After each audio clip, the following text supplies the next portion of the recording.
It was a quiet Sunday morning when the message came through. I was still in bed, scrolling through my phone, the early light washing over the room we decorated together. My fiancée, Lila, was out for a coffee run. Or at least, that's what I thought. We were just 4 weeks from our wedding day, a small vineyard ceremony, intimate, picturesque. Every detail had been carefully planned. We had been engaged for almost 2 years, lived together for most of that time. She moved into my place about 6 months after we started dating, and by then it already felt like forever.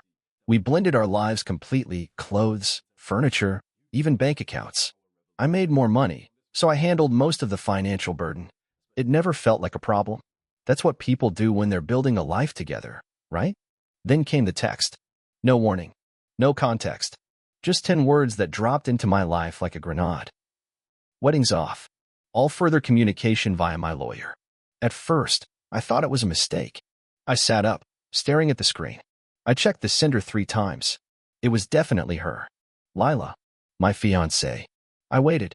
For a follow-up text. A call. Something. Nothing. I didn't text back some desperate plea. I didn't ask why. I didn't scream into the void. I typed one word. Okay. Then I stood up, walked to the kitchen, poured myself some coffee, and opened my banking app. Our joint account was under my name. I had opened it, funded it, and added her as a secondary user for convenience. The account was mostly filled with my income, salary, bonuses, savings. I transferred the entire balance into my personal checking account, which she didn't have access to. Then I changed the login credentials, disabled her card, and sent a quick request to remove her access completely. Done. The only thing I allowed myself to feel in that moment was control. Not anger. Not heartbreak. Just control. Because if she was going to turn our relationship into a legal transaction, I'd treat it like one. By that evening, I started getting emails. At first, they were cold, formal, clearly drafted by her lawyer. They used phrases like "in good faith" and "equitable division." The tone was calm, but under the surface, I could feel it panic. I didn't reply. I didn't have to. The next day, the calls began. From a number I didn't recognize. I didn't answer. Then another. Then a voicemail. This is Jared Baxter, legal representation for Ms. Lila Vaughn. We're requesting urgent contact regarding shared financial accounts. Please call back at your earliest convenience. He left 5 voicemails in one day. Emails, too. The tone had shifted. More direct. Less polished. That's when I realized she hadn't thought this through. Lila had assumed I would freeze. That I'd be too shocked to move, too devastated to act. Maybe she thought I'd keep the money in place, keep the wedding payments flowing. But she underestimated me. This wasn't spite. It was self-respect. And I had every legal and moral right to reclaim what was mine. By Wednesday, I had a full picture of what she'd been doing. Somehow, she'd already canceled the wedding venue, but not before they demanded a final deposit. Same with the florist, the dressmaker, the photographer, the caterer. Every vendor had a final invoice sitting in Lila's inbox and no way to pay them. Because she didn't have a separate savings account. She'd used mine for everything, and she hadn't saved a dime of her own. I never thought of her as careless. But now? Now she seemed like someone playing a game she hadn't studied for. That night, I got a personal email. Not from the lawyer. From her. Just one line. You didn't have to do that. I stared at it for a long time. She didn't say, "I'm sorry." She didn't say, "Let me explain." She said I didn't have to do that. As if I was the one who blindsided her. As if I ended things with no explanation. I closed the email and poured myself another drink. That should have been the end of it. She made her decision. I made mine. But I couldn't shake the feeling that something else was coming. That she wasn't done. That I was only seeing the tip of something much uglier. And I was right. Because just 3 days later, I got a call that made my blood run cold. It wasn't from her. It wasn't from her lawyer. It was from my bank's fraud department. We're calling about a suspicious wire transfer attempt from your account to an unknown recipient. Can we verify some recent activity with you? My heart stopped. She didn't just want the wedding money. She was trying to take everything that I didn't speak right away.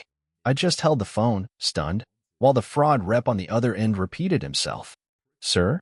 Can you confirm whether you attempted to transfer $11,420 to an account in Arizona yesterday morning? No, I finally said.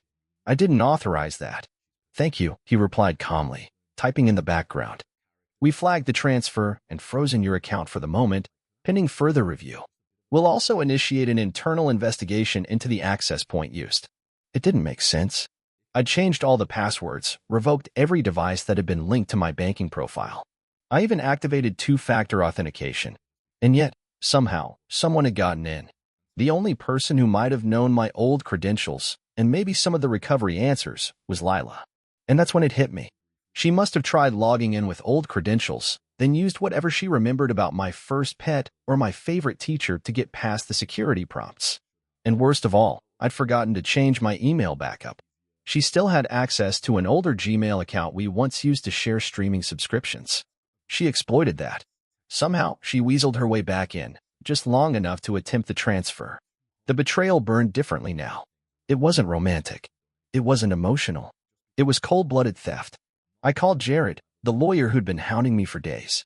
I didn't yell. I didn't accuse. I just laid out what happened. There was an unauthorized attempt to drain my personal account, I said. I've reported it to the fraud division, and I'm letting you know because I have strong reason to believe Lila is involved. If this continues, I'll press criminal charges. There was a long pause on the other end. I'm not aware of any such attempt, Jared finally said. That's a very serious allegation. So is identity theft, I replied. Tell your client to stop before she ruins more than just her reputation. Click. That should have been the end of it. Again. But the thing is, Lila had never taken no very well. And this time, she didn't just want money. She wanted control. 2 days later, I found out she'd contacted nearly all our wedding vendors and told them I would personally cover any remaining balances as a gesture of goodwill.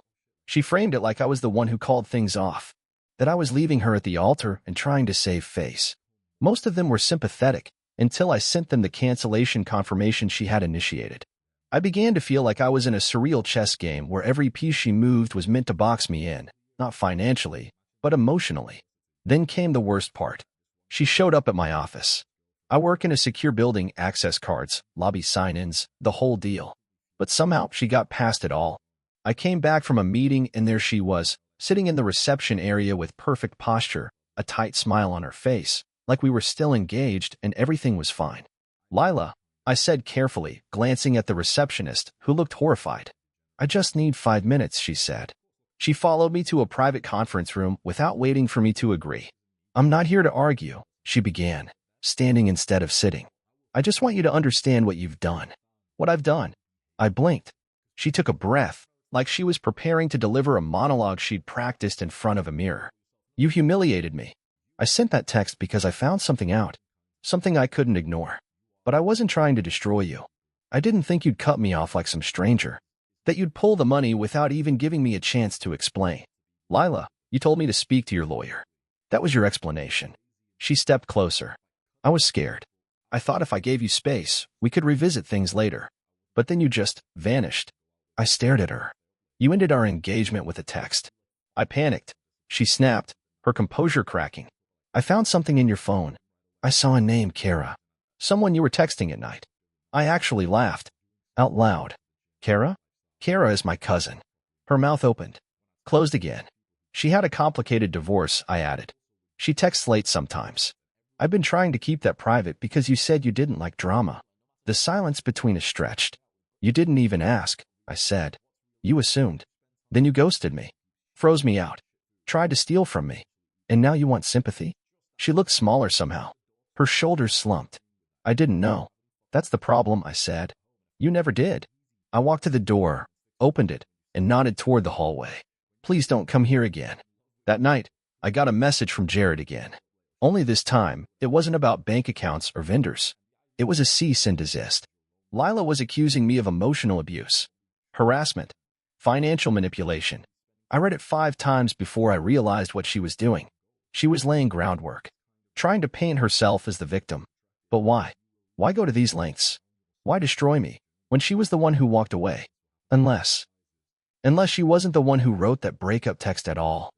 And once I pulled the phone records, I discovered something that made everything up until now feel like a warm-up act. Lila hadn't sent the message. Her mother had. I didn't want to believe it at first. But the phone records didn't lie. I submitted a legal request through my service provider, something I never thought I'd have to do to someone I once wanted to marry, and within 48 hours, the report came through. The breakup text hadn't been sent from Lila's phone at all. It was sent from her mother's. Same time, same day. The number matched exactly. I sat there at my desk, staring at the document, my chest going tight. Lila didn't dump me. Her mother did. Now everything felt different. The weird, cold tone of the message. The sudden involvement of a lawyer. The unplanned, panicked attempt to wire money. The fake abuse allegations.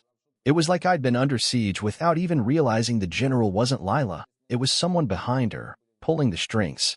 I thought about Lila's mom, Candace Vaughn. She was always polite, but in the way that made your skin crawl. Overly sweet. Everything was a performance. She used phrases like class and legacy and our family name, like she was narrating a 1950s soap opera. She never liked me. Not from day one. I wasn't rich enough. Not from the right kind of family. I worked in tech, not law. Lila told me once, during one of our earlier fights, that her mother said marrying me would be settling downward. I'd laughed it off then. Not anymore. I couldn't just accuse her out loud. I needed proof. So I set up a meeting with the last person Lila ever expected me to speak to.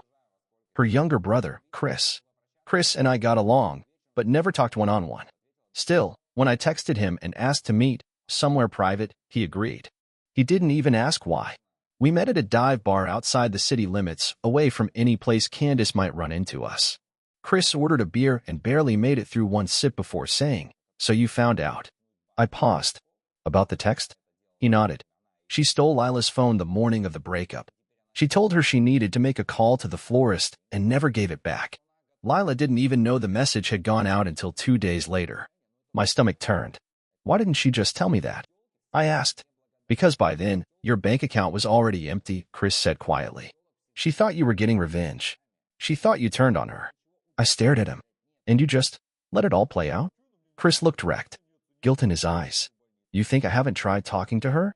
Candace controls everything, man. She's been planning this for months. She's got this whole image of Lila marrying into a respectable family with old money and traditions. She never wanted you in the picture. Said she'd take care of it.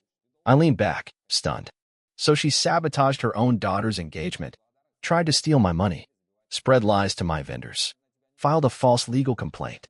And Lila just let it happen. Chris was quiet. I think she's scared of her, he finally said. She doesn't even know the half of what's going on. Candace has been intercepting her mail, answering calls when she's not around. I think, he looked around, lowered his voice. I think she's trying to ruin Lila's life just to keep her under her thumb. The weight of it all crashed down on me. This wasn't just a breakup. This was a slow, coordinated dismantling. I didn't sleep that night. I couldn't. My mind kept cycling through memories, scenes I dismissed before, Lila getting weirdly anxious after phone calls from her mom, apologizing for canceling plans last minute, backing out of couples therapy the day after Candace visited, just to catch up. And now, it all made a sick kind of sense. Candace wasn't just manipulative. She was strategic, dangerous. And worst of all, she was winning. Until I decided to flip the board. The next morning, I filed a countersuit. Defamation. Fraud. Identity theft. Emotional distress. Every inch of it backed by evidence, call logs, emails, banking data, vendor statements. I even submitted screenshots of the text from Candace's number and the fake abuse claims that followed. I knew Lila wasn't ready for a fight against her mother. But I was. And the moment the papers were served, everything changed. Jared, her lawyer, dropped her as a client. The wedding vendors, once skeptical, started issuing formal apologies and a few offered full refunds. Candace's social club membership was suspended when word spread about the identity theft allegations. But none of that compared to the voicemail I got from Lila 3 nights later. Her voice was shaking. I had no idea. I didn't know what she'd done until Chris showed me everything. I never wanted this. I'm so sorry. Can we meet? Just once. I didn't reply right away. I couldn't. I needed time, space, clarity. But I agreed to meet her. Not out of love. I didn't even know if I had any of that left. I just needed to look her in the eye and ask one question. Did you ever really want to marry me? She said yes. But what she told me next changed everything I thought I knew about her. Because it turned out this wasn't the first time her mother had intervened in one of her relationships. And the last time? It ended in someone's death that we met at a little coffee shop near the river, neutral ground, public, quiet. I chose the seat by the window, my back to the wall. Lila walked in wearing sunglasses and a hoodie, like she was trying not to be seen. She looked different, tired, smaller somehow. Not physically, just worn down. Like someone who hadn't slept in days and had been holding back a flood for even longer. She sat across from me but didn't take off her sunglasses. Her hand shook as she stirred her coffee, even though she never added sugar. "I didn't come here to beg," she said. "Good," I said. "Because I'm not here to offer anything." She winced, nodded. "Fair." The silence stretched for a while before I broke it. "Why didn't you tell me?" She gave a bitter laugh. "Which part? That my mom texted you pretending to be me? That she emptied the wedding fund behind my back? Or that she's been using my name to destroy every adult decision I've ever tried to make?" "All of it." Lila let the silence hang for a second before speaking again. "Because I was embarrassed. Because I've spent most of my life pretending my mother wasn't a monster." She looked up at me then. No sunglasses. Her eyes were red. "You asked me once if I ever really wanted to marry you," she said. "The answer is yes. But I think, somewhere deep down, I knew it would never happen. Because she wouldn't let it." I waited. Something in her tone told me there was more. "I should have told you about Caleb," she whispered. I blinked. "Who's Caleb?" She swallowed. "My first fiancé. Right out of college. We were together for 2 years. Engaged for 6 months. We didn't have much money, but we were happy. Until my mom started getting involved. Little things at first, critiques, suggestions. Then she started calling him when I wasn't around. Spreading doubts. Telling him I had a history of mental illness. That I was off my meds. I didn't even know until he left." She paused. Her voice cracked. "He left a note and disappeared. No explanation. No goodbye." "That's horrible," I said quietly. "It gets worse," she whispered. "He died a year later. Suicide. Jumped from a bridge in Oregon. His sister sent me a message on Facebook. Said he'd been tormented ever since the breakup. Thought he was going crazy. I put it together later. My mom gaslit him. Made him believe I was unstable, dangerous." I sat back in my chair, stunned. "She destroyed him," Lila said. "And I let it happen again. To you. Because I was too scared to face her. I thought I could manage her, keep her from getting between us. But she always finds a way in." I didn't know what to say. Lila looked at me, eyes desperate. "I'm trying to cut her off. For good this time. I've already filed a police report. About the text. The bank attempt. I'm going to testify if it goes to court. I'll stand with you." "You should have done that weeks ago," I said, and I didn't hide the pain in my voice. "I know. And if I lose you because of that, I deserve it." That hit harder than I expected. Because the truth was, I didn't hate her. Not even after everything. I pitied her. I loved the version of Lila I thought I was marrying. But now, sitting across from the real one, broken and rebuilding herself, I didn't know how to feel. After that meeting, I did something I hadn't done in weeks. I took a walk with no destination. Just my headphones, the wind, and my thoughts.